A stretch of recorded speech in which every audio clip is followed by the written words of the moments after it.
This week, we're looking for light in the darkness. Yesterday, we heard the Apostle John call Jesus the Word of God. He goes on to say, "In the beginning was the Word. Through him all things were made." So John takes us all the way back to creation. Actually, he takes us to before creation. Go 10 billion light years from here to a place so far away that the Hubble will never see it because it's just too far. You're going to see all these stars and planets and solar systems that no one will ever see. Jesus made all that. That's how powerful he is. This is mind-blowing. The Word became flesh, soft as a baby. The Almighty became weak. The Omnipresent became tiny. The immortal became killable. Not only is that beyond my comprehension, but it also doesn't seem like a very good battle plan, does it? I mean, you look at all of the evil that is in this world. I think of the Las Vegas massacre that robbed 59 people of their lives and injured hundreds more. There are Ebola epidemics, mall shootings, the threat of ISIS, so much darkness. Wouldn't it be better if Jesus came in with guns blazing? Well, John explains. He says here, the light shines in the darkness. You see, the real problem with our world is not the guns and the bombs and the terrorists. The real problem is the darkness. Taking out evil doesn't really accomplish anything.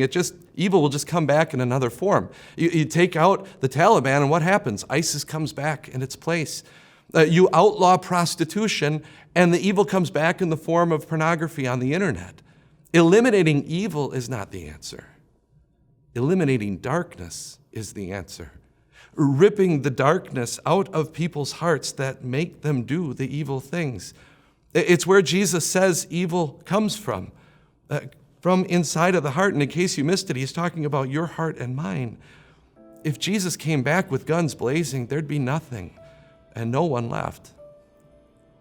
And so Jesus came, not to be crowned, but to be crushed. He came not to be served, but to serve.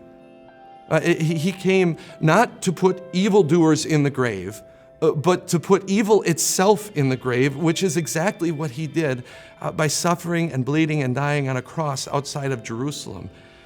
Jesus did not come in might to be served, but he came in weakness to serve you by taking care of your greatest problem, the darkness inside of you.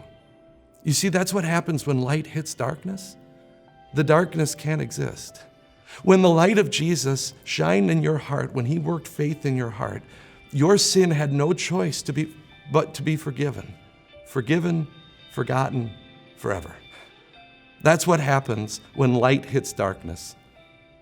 The darkness is destroyed. If these messages are a blessing to you and your faith and you want more, we'd love to make it easy for you.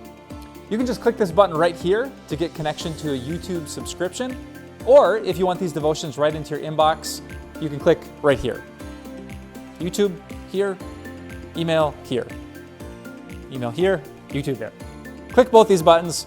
We'll give you as much Jesus as we can because we know that Jesus is all that we need.